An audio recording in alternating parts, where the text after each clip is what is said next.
The music throbbed through the club like a pulse of danger. Under the dim blue lights, Ella's world stopped. Her ex-husband, Ryan, was watching her from the bar with his new woman on his arm. Then, from the shadows, a stranger stepped forward. A man whose presence silenced the room. His hand found the small of her back as he whispered, "Make him regret ever letting you go." In that moment, what began as revenge turned into something else, something darker, deeper, and destined. Because when Ella accepted Daniel Vega's hand, she didn't know she was stepping into the arms of a man the city feared and the only one who would ever truly see her. Before we begin, if you believe that sometimes danger brings destiny, make sure to subscribe. It's free and helps us share more passionate, cinematic stories from Desire Tales. The bass thrummed through the soles of my worn-out heels, vibrating up my legs as I clutched my cheap cocktail like a lifeline. Dim blue lights cast long, shifting shadows across faces, turning strangers into ghosts and memories into nightmares. The ice in my glass clinked softly against the plastic, a pathetic substitute for crystal, much like how I felt. A poor substitute for the woman I once was. 3 months since the divorce, and I still couldn't shake the hollow feeling scraped clean of everything that made me me. That's when I saw him. Ryan, my ex-husband, leaning against the bar with his new girlfriend. She was everything I wasn't: tall, confident, wrapped in a dress that probably cost more than my monthly rent. His hand rested possessively on her lower back, the same way it used to rest on mine. My throat constricted as memories flooded back: the arguments, the betrayal, the final night when he'd called me worthless before walking out the door. I'd spent weeks piecing myself back together, only to find him here, in the one place I thought I could escape.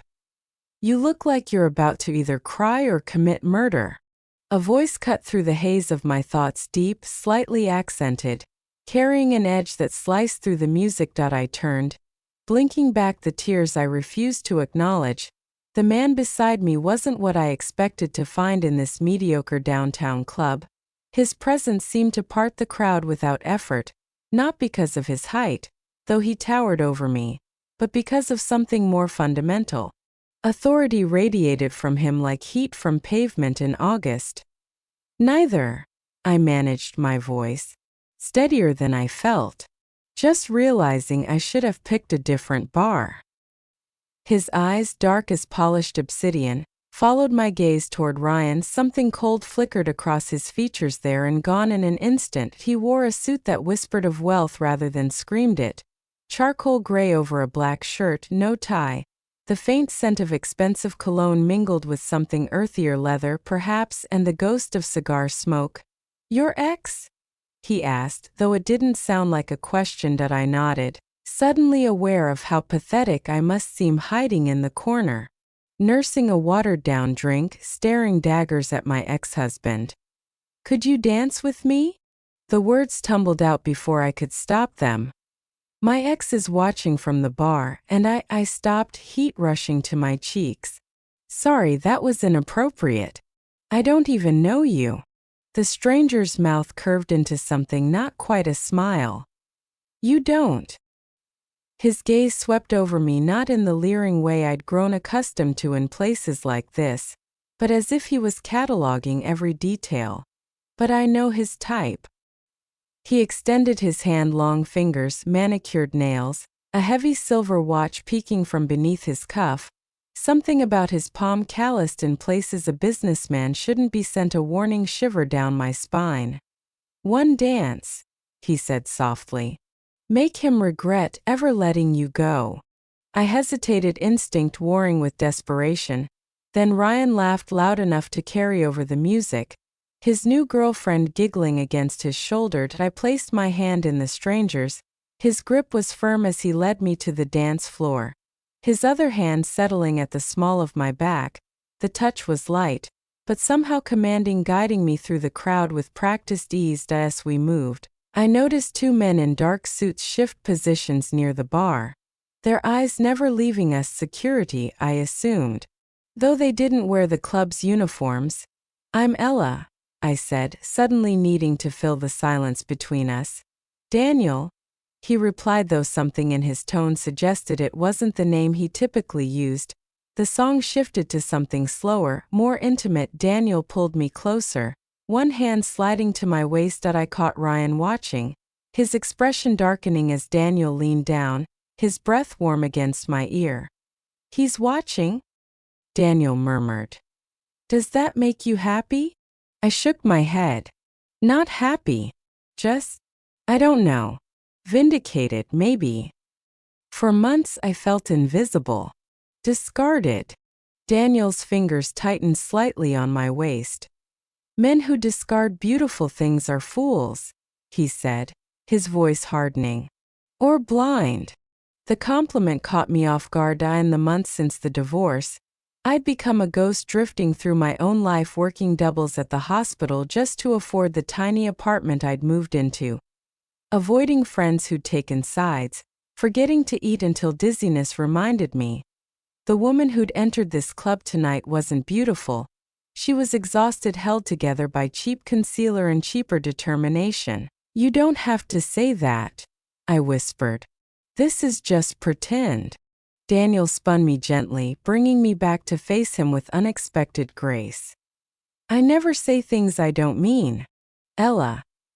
The way he said my name, like he was tasting it, sent a flush of heat through me that had nothing to do with the crowded dance floor. For a moment, I forgot about Ryan, the divorce, the mountain of bills waiting at home. There was only the music, the dim lights, and this dangerous stranger holding me like I was something precious.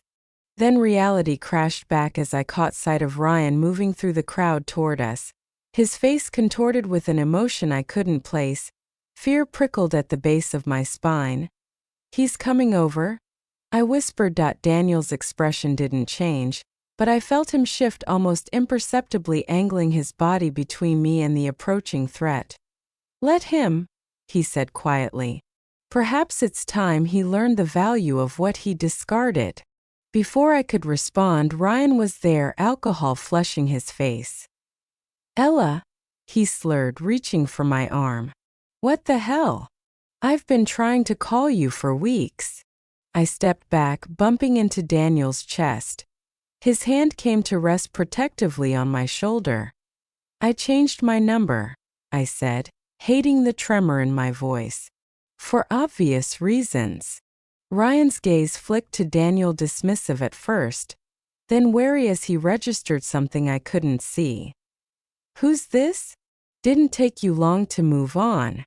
The accusation stung, especially coming from the man who'd been seeing his new girlfriend months before our marriage ended. That's none of your business anymore, I said. I think you should leave. Daniel's voice was quiet, but it carried a weight that made the hair on the back of my neck stand up. The lady doesn't want to speak with you. Ryan laughed, but it sounded forced. The lady who talks like that? He sneered, stepping closer, alcohol emboldening him. Stay out of this, man. This is between me and my wife. Ex-wife, I corrected. Whatever. We need to talk, Ella. Ryan reached for me again. Daniel moved so quickly I barely registered it. One moment, Ryan was reaching for my arm. The next, he was stepping back, Daniel's hand firmly against his chest. That's not going to happen, Daniel said, his voice dropping to something that wasn't quite a whisper but somehow more threatening for its softness. Now I suggest you return to your date before you embarrass yourself further. Ryan's face flushed darker, anger replacing indignation. You don't know who you're messing with, he hissed. Something shifted in Daniel's posture, a subtle change that transformed him from merely intimidating to genuinely dangerous. No, he replied. You don't know who you're messing with. Last chance to walk away. I noticed the two men I'd spotted earlier moving through the crowd, their attention fixed on our confrontation. Ryan must have noticed them too, because he backed up a step, his bravado faltering. This isn't over, Ella, he said, but the threat sounded hollow. We need to talk about the money. Money? Of course. It was always about money, The final payment from the sale of our house, money that was rightfully half mine, but that Ryan had somehow convinced his banker friend to misplace until I signed away claims to everything else. There's nothing to talk about, I said, finding strength in Daniel's solid presence beside me. It's my money. You stole it. End of discussion. Ryan's face twisted with anger. You ungrateful. Enough. Daniel didn't raise his voice, but Ryan stopped mid-sentence. The lady has made her position clear. I won't ask you again to leave.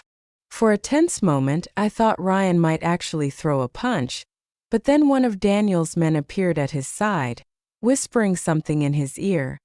Daniel nodded almost imperceptibly, and the man melted back into the crowd. Ryan's eyes widened slightly. Whatever bravado the alcohol had given him evaporated as he took another step back. Whatever. She's not worth the trouble anyway. He turned and pushed his way back through the crowd. I released a breath I hadn't realized I was holding. My knees suddenly weak. Daniel's hand moved to the small of my back, steadying me. Are you all right? He asked, genuine concern lacing his voice. I nodded, not trusting myself to speak. The encounter had left me shaking not just with fear, but with anger. Not worth the trouble after 6 years of marriage, that's what I amounted to in Ryan's eyes. Thank you, I finally managed. I should probably go. This was a mistake. Daniel's eyes searched mine. The night is still young, he said. And you've barely touched your drink. He gestured to a secluded booth in the corner where my abandoned cocktail now sat alongside a fresh one. I hadn't seen anyone move it. How did you? I take care of what's mine, Daniel said simply, then paused. Not that you are. Mine that is. But for tonight while we're pretending. He let the sentence hang between us, an invitation and a warning wrapped in velvet. I should have said no, should have thanked him for his help, called a ride, and gone home to my empty apartment and colder bed. But something in his eyes, a loneliness that echoed my own, perhaps made me nod instead. One more drink, I agreed. To thank you properly. His smile, then genuine, transforming his severe features into something almost boyish, caught me off guard. He offered his arm with old-world courtesy, and I took it, allowing him to lead me through the crowd. The booth Daniel led me to sat tucked beneath a low amber light, half hidden by velvet curtains that softened the chaos of the club from here. The music dulled to a pulse steady, low, like a heartbeat you could almost mistake for your own. He waited for me to slide into the seat before joining, keeping a careful distance. The new drink he'd ordered gleamed in the light, condensation sliding lazily down the crystal. Something better than that plastic cup, he said, nodding toward the old one. You didn't have to, I replied. I wanted to. He leaned back, his arm draping casually along the backrest, not touching me, just there. A presence. For a few seconds, neither of us spoke. The air between us hummed with unspoken things: curiosity, caution, attraction. So, he said at last, voice smooth like old wine. What does a woman like you do when she's not humbling arrogant ex-husbands on the dance floor? I laughed before I could stop myself, a soft, nervous sound. I'm a nurse. Mostly. He tilted his head, studying me. That explains the calm under pressure. Calm? I raised an eyebrow. I was one heartbeat away from hyperventilating. His lips curved. Then you hide it well. He picked up his glass, taking a measured sip. You save lives, he said, more a statement than a question. Must be rewarding. Sometimes, I admitted. Mostly exhausting. People think it's glamorous, but it's a lot of blood, paperwork, and holding hands until the machines stop.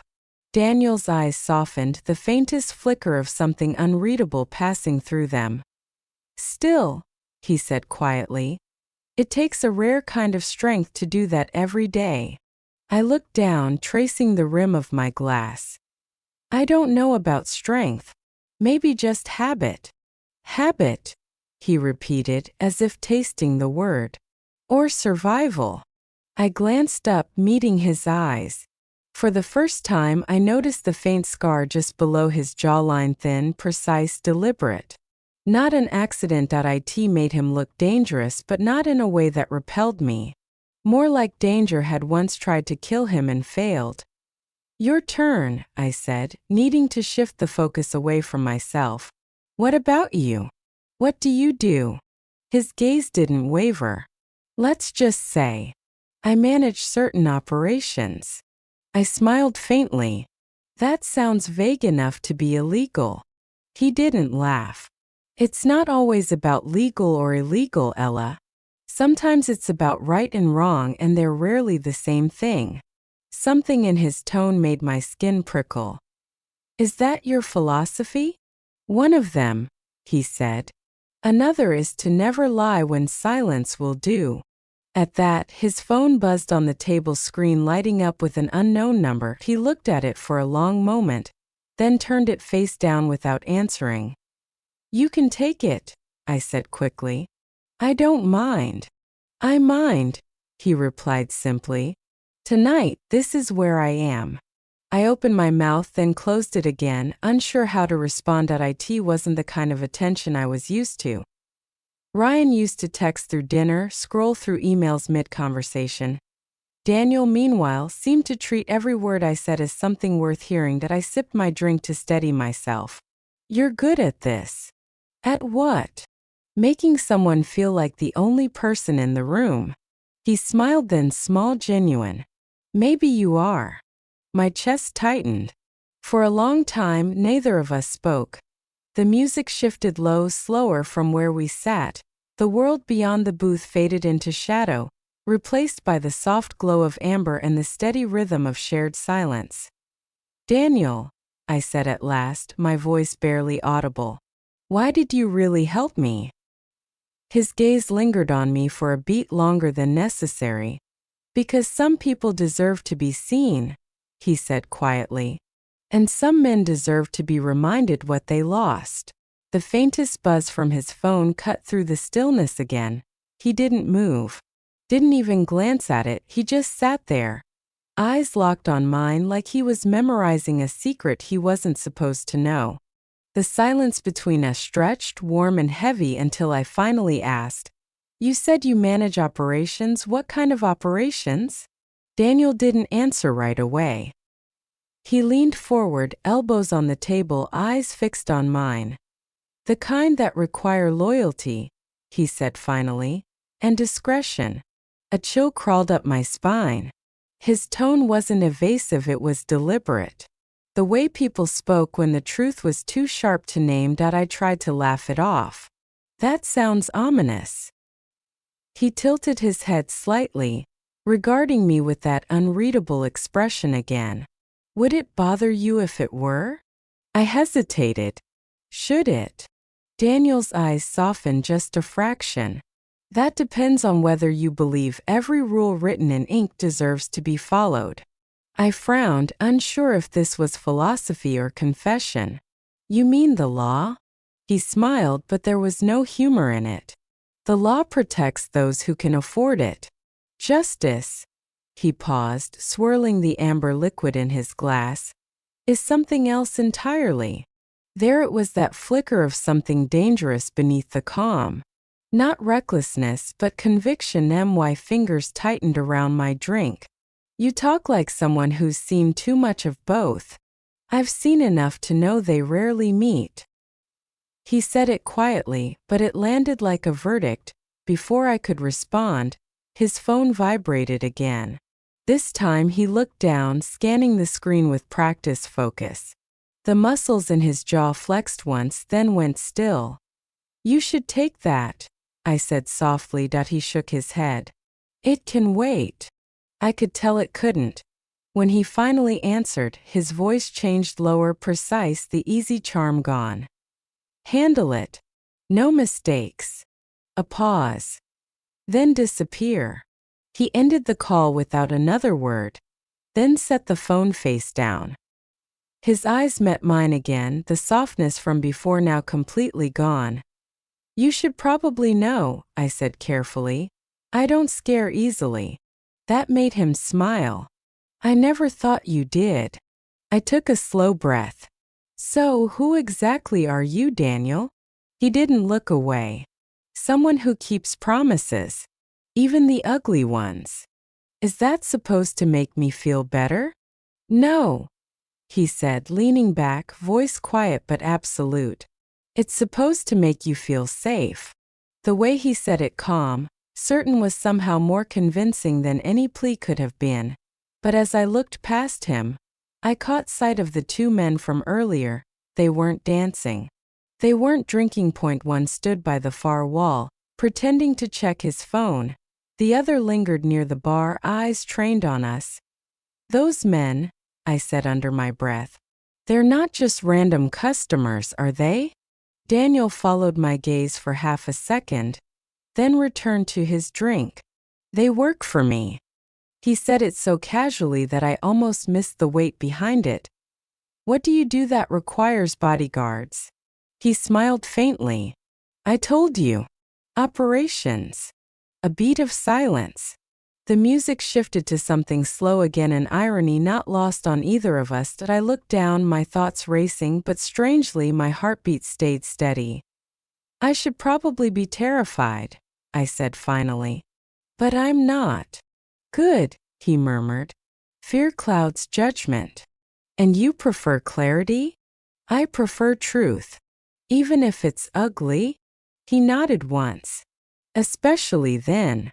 The honesty in his tone unsettled me more than any threat could have. He glanced at his watch, then stood. It's getting late. Let me walk you out. I hesitated. You don't have to. I know. Outside the air was cool, heavy with the scent of rain on asphalt. A black car idled by the curb, its headlights cutting sharp lines through the mist. One of the men from the club opened the back door wordlessly. Daniel gestured toward it. I'll have someone drive you home. I can call a cab. His jaw flexed. Humor me. I searched his face for a trace of the man who'd made me laugh an hour ago, the one who'd said beautiful things deserve to be seen. But now, under the streetlight, he was something else entirely, commanding. Untouchable. Who are you really, Daniel? I asked quietly. He held my gaze for a long moment before answering. Vega. Just that. No explanation, no embellishment, just the name, and somehow it was enough to tell me everything. He stepped back as I slid into the car. When the door closed, I caught one last glimpse of him through the tinted glass, standing in the rain, the collar of his coat turned up, watching until we drove away. The city looked different at night from the back seat of Daniel's car. The rain had thinned to a mist, softening the neon glow into something dreamlike. Skyscrapers blurred past, lights bending across the glass like streaks of molten gold. I watched in silence. My reflection ghosted over the city, half of me still the nurse in scrubs, half the woman who had just danced with a man whose name people probably whispered rather than spoke aloud. Daniel sat beside me, silent too, his gaze fixed outside. Not a word, not a sound, only the soft hum of the engine and the faint jazz from the radio.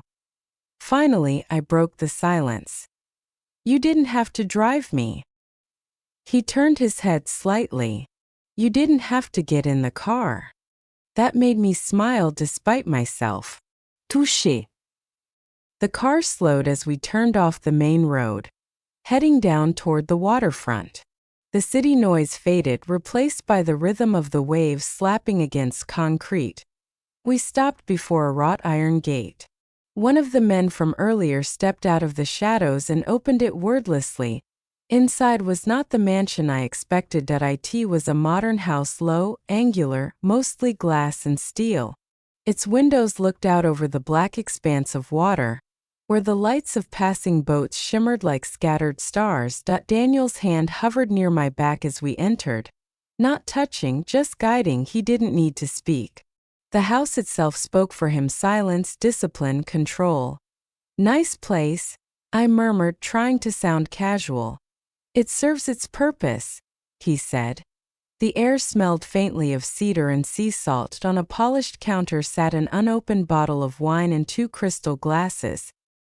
He uncorked it smoothly, poured, and handed me one. "To second chances," he said. I hesitated.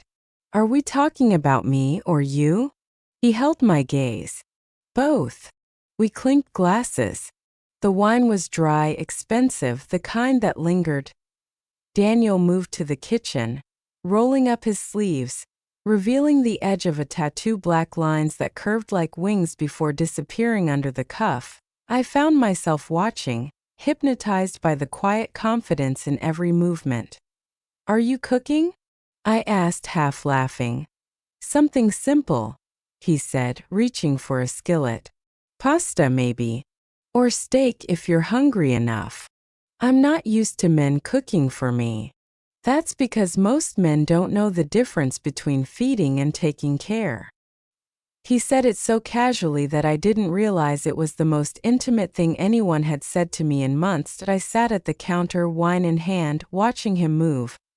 There was a rhythm to it, precise, measured. He chopped garlic with surgical accuracy, seared meat in butter that hissed softly. For a man who commanded bodyguards, he handled a skillet like a ritual. "So Vega," I said, tasting the name. "That's not something you tell people lightly, is it?" He glanced over his shoulder. "No, then why tell me?" He paused, lowering the flame. "Because you didn't ask for it like a weapon." I blinked. "People do that? All the time." He wiped his hands, eyes fixed on me. "Names are power, Ella. When you give someone yours, you trust them not to misuse it. That sounds dangerous. Trust always is." He plated the food, set one dish in front of me, and sat across. The soft glow from the hanging lights cast gold halos across the table, glinting off the silverware. Outside, the water whispered against the dock. "Eat," he said simply. I took a bite and almost laughed. "You're serious about this?" "I don't offer half measures," he said, cutting his own steak. "Not in business. Not in life. Or in dinner?" He smiled. "Especially not in dinner." For a while we ate in silence. It wasn't awkward, it was grounding. The kind of quiet that felt like a truce between 2 tired souls. Finally I said, "You don't talk about your work. You don't lie about it either. That's unusual." "I don't owe anyone lies," he said simply. "Least of all you." That threw me. "Why me?" He leaned back in his chair, studying me. "Because you don't ask for what you're not ready to hear." The honesty in his tone disarmed me more than charm ever could. I stared at him across the table, the soft reflection of water rippling on the glass behind him. "Do you always talk like that?" I asked. "Like every sentence should be written down somewhere?" He laughed softly, the first real sound of amusement I'd heard from him. "No. Only when I mean it." When we finished, he stood and gestured toward the balcony. The night air was cool and salt-sweet. Lights danced on the water. "Beautiful," I whispered. "Peaceful," he corrected. "There's a difference." I turned to look at him. His eyes had gone distant again, somewhere far beyond the horizon. "Do you ever sleep?" I asked. He smiled faintly. "Not often. My world doesn't rest. And yet here you are, making dinner for a stranger. Maybe I needed a reminder."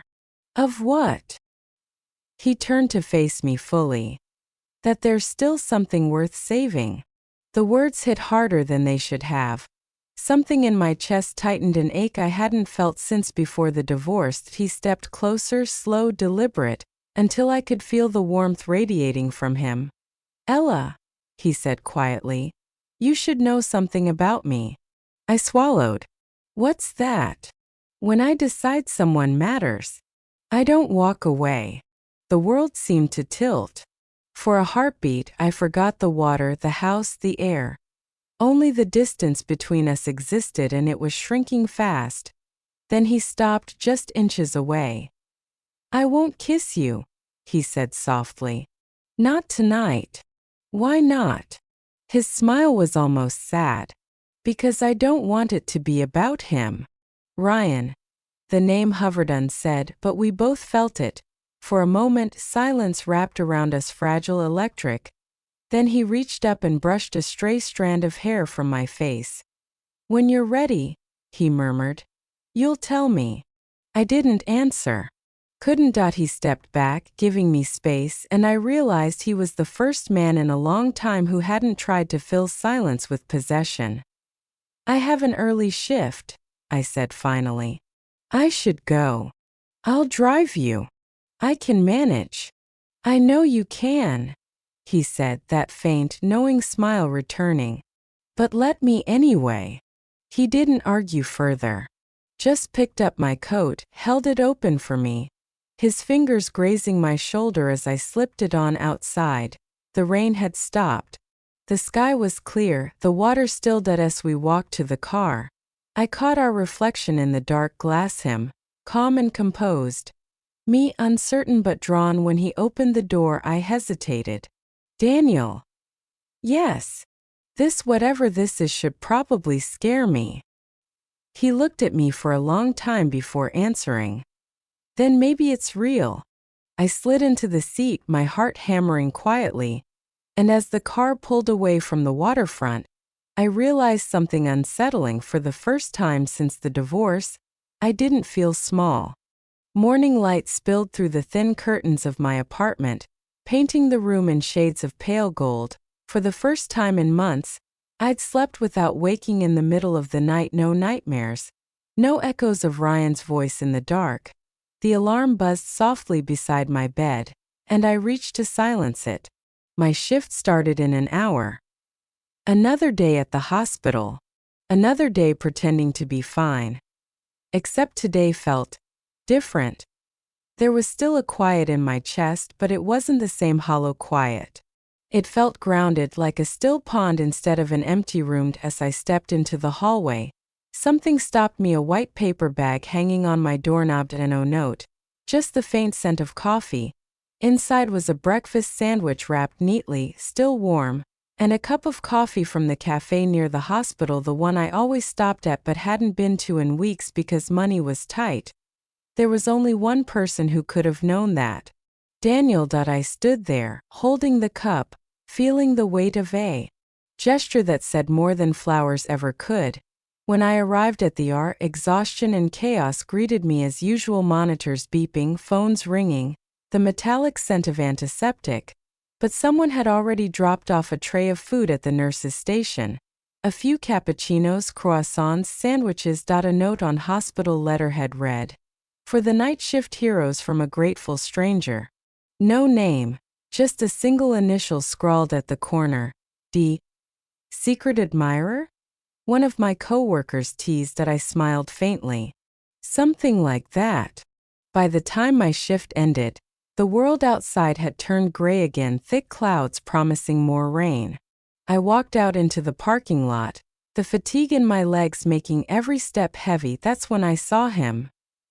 Daniel stood beside his car, one hand in his pocket, the other holding an umbrella. The moment he saw me, he opened it and walked over. "You didn't have to wait," I said. He tilted his head, the corner of his mouth curving. "You keep saying that. And you keep ignoring it. Guilty." He held the umbrella steady over both of us. "Coffee?" he asked, handing me a fresh cup. "Still 2 sugars, right?" I blinked. "How did you?" "I pay attention." That made me laugh softly.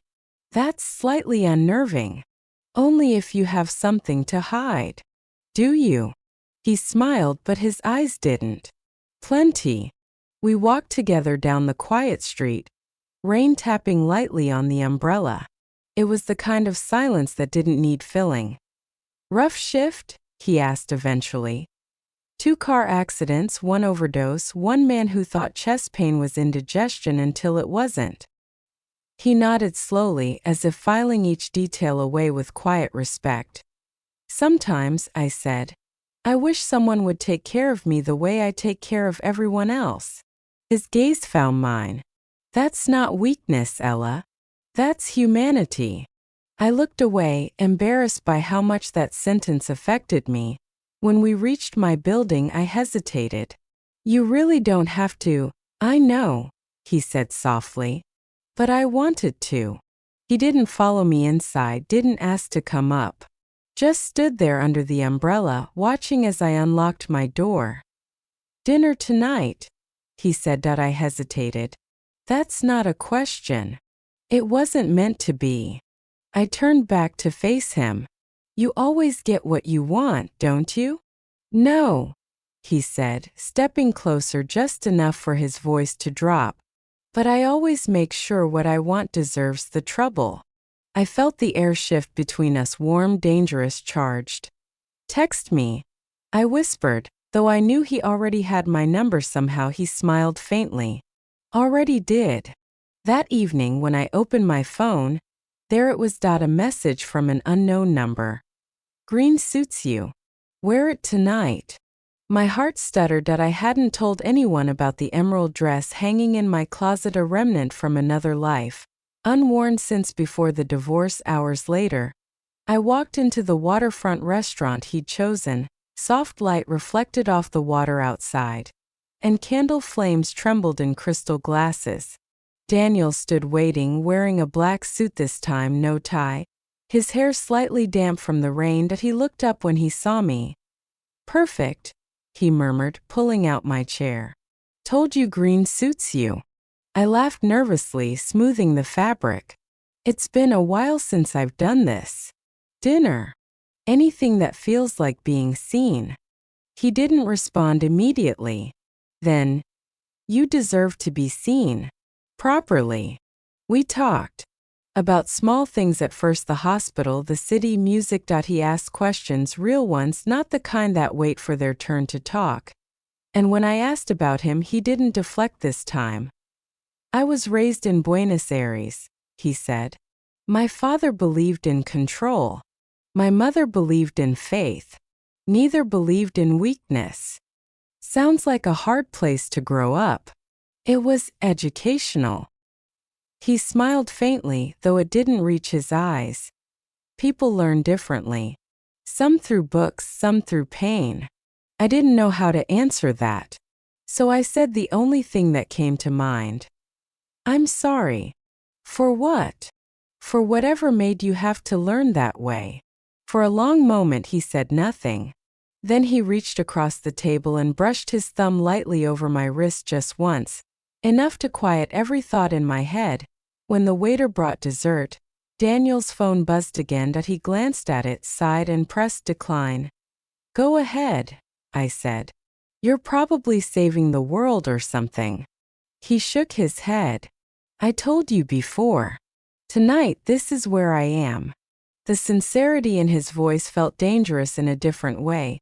Like he wasn't just saying it, he meant it. When we finally stepped outside, the night air carried the smell of wet stone and jasmine. He held out his hand, not commanding, not assuming. Walk with me, he said. I hesitated only a heartbeat before taking it. The city glittered beyond the water. Our reflections moved side by side along the glass walls of the restaurant, his dark and steady, mine soft but no longer broken. For once, the quiet between us wasn't a void. It was peace.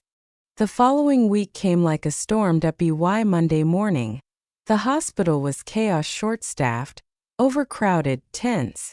A multi-car pileup on the freeway sent a flood of patients through our doors. I didn't sleep, didn't eat. For 48 straight hours I stitched, stabilized, called time of death 3 times. The world shrank to heart monitors, blood, and the smell of adrenaline and bleach. Daniel texted twice, dinner at 8. Then later, are you safe? I saw neither until long after my shift ended. By the time I stumbled out into the cold gray dawn, my scrubs were stiff with dried antiseptic and the ache in my hands felt bone deep. And then I saw him. Daniel leaned against his car outside the emergency entrance, sleeves rolled up, coffee in one hand, a paper bag in the other. He looked like he'd been there for hours. I stopped in my tracks. You shouldn't be here. He pushed off the car, his voice calm, unbothered. You didn't answer my texts. I was working, I said. I know. He cut in gently. I called the hospital. My chest tightened. You what? I wanted to make sure you were still breathing. I should have been angry, but I wasn't. There was no possessiveness in his tone, only quiet certainty that he handed me the coffee. 2 sugars. Just how you like it. You really have to stop doing that, I said. Though the warmth of the cup in my hands betrayed me, he smiled faintly. Then you'll have to stop needing it. He opened the passenger door. Get in. I'm taking you home.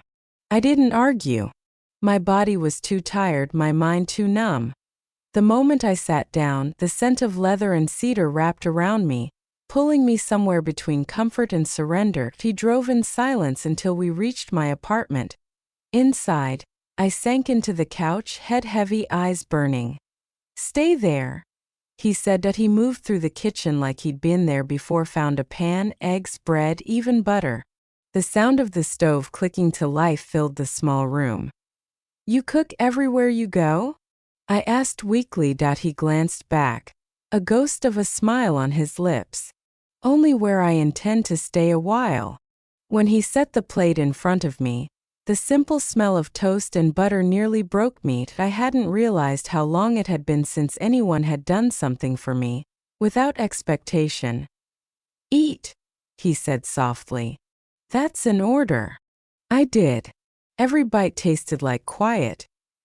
After I leaned back exhausted. He gathered the dishes without a word. When he returned, I said, You don't have to take care of me. He looked at me for a long moment before replying. Maybe I want to. There was no arrogance in it, just truth. Later that evening, when I woke from an unplanned nap, he was still there sitting by the window, reading something on his phone. Don't you have work? I asked, voice rough. He looked up. I do. It can wait. I smiled faintly. You really don't like being told no, do you?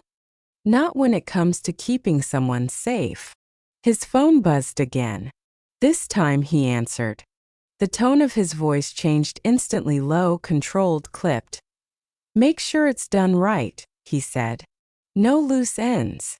A pause. Then, and don't call again until it's handled.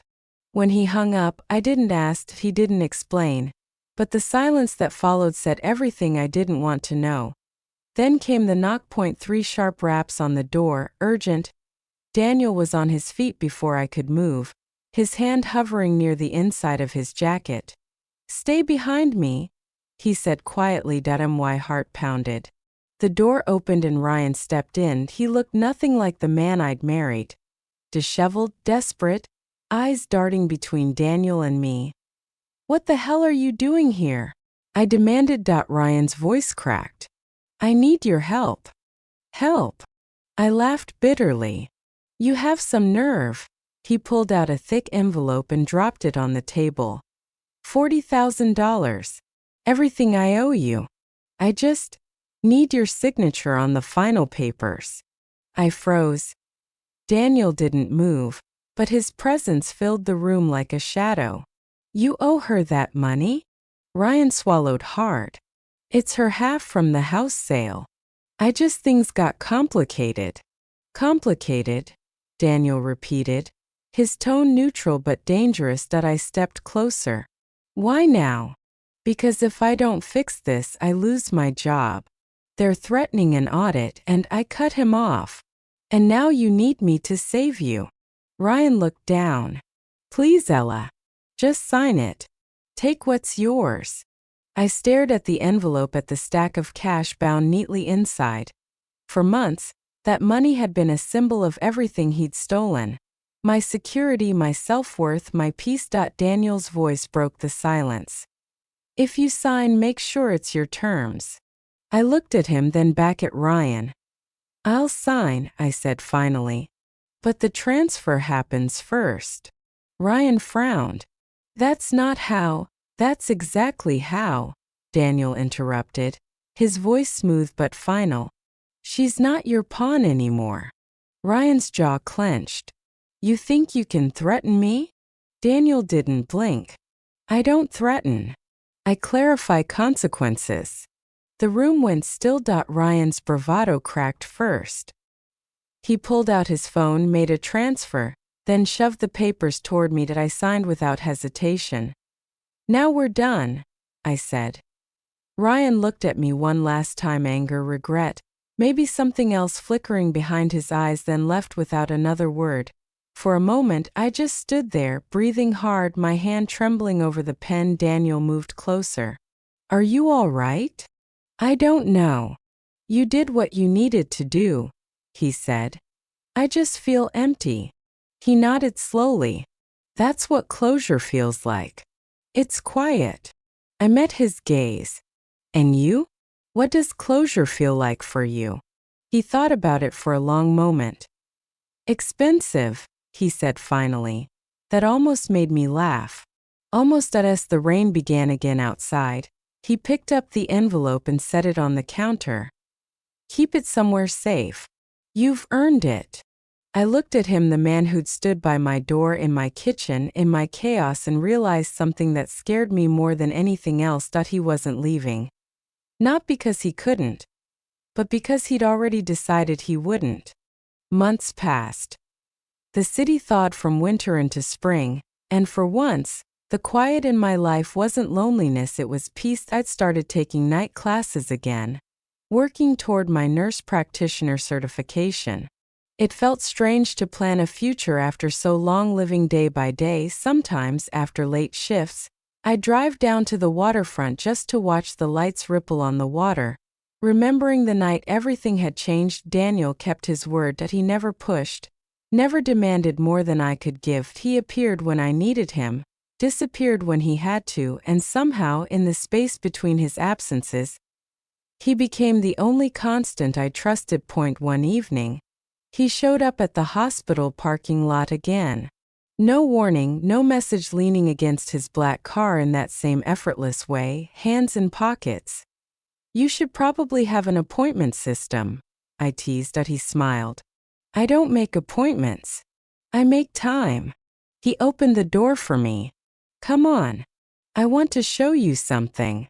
We drove back toward the water, past the same turns and lights I'd memorized from that first night. When we stopped, I realized where we were the same club, but it looked different now. The windows glowed gold, music pulsing faintly from inside. A private event. He led me in through the side entrance, where a few of his men nodded and stepped aside. The air smelled of roses and candle wax. The dance floor was empty except for a single spotlight shining over polished wood. What is this? I asked softly. Daniel extended his hand, that same slight tilt to his mouth I remembered. Dance with me. I blinked, smiling despite myself. You're serious? Always. I hesitated. You remember what I said the first night we met? His eyes glinted. You asked me to dance because your ex was watching. And you said, make him regret ever letting you go. He nodded once. He did. He pulled me gently into his arms, the same hand settling at the small of my back, just as it had that night. But this time there was no audience, no revenge, no ghosts, just us. The music swelled low, slow, a rhythm that seemed to come from somewhere deeper than the speakers. Daniel moved with quiet certainty, guiding me across the floor as if the world outside didn't exist. Why here? I asked against his shoulder. Because this is where you stopped being invisible, he said. And I wanted to remind you of what it looked like when you finally decided to live again. I closed my eyes. That's a lot for a dance. Not if it's the right one. He spun me once, caught me effortlessly. I could feel his heartbeat through the thin fabric of his shirt, steady and grounding. You've changed everything, I whispered. He smiled faintly. No. You just stopped asking permission. When the song faded, I expected him to let go. But he didn't. Instead, he reached into his jacket pocket and pulled out a small box, and my breath caught. Daniel. He opened it. Inside lay a ring, simple, elegant, with a single emerald stone that caught the light like the dress I'd worn the night we first met. I'm not asking you to change your life, he said quietly. Just to let me be in it. As long as you want me there. I stared at the ring, at the man who'd once terrified me, now standing there offering something gentler than I'd ever known. I don't need forever, he said. Just honesty. And maybe a few dances. Tears stung my eyes before I could stop them. Yes, I whispered. But only if you promise not to step on my toes. He laughed soft, unguarded. No promises. He slipped the ring onto my finger, his touch lingering just a moment too long. As the lights dimmed and the next song began, Daniel Vega, the man the city feared, drew me close again, and this time when he said, "Dance with me," it wasn't about being seen. It was about belonging. Which moment in this story made your heartacre believe in love again? Share your thoughts in the comments below, and don't forget to subscribe for more passionate, emotional stories from Desire Tales.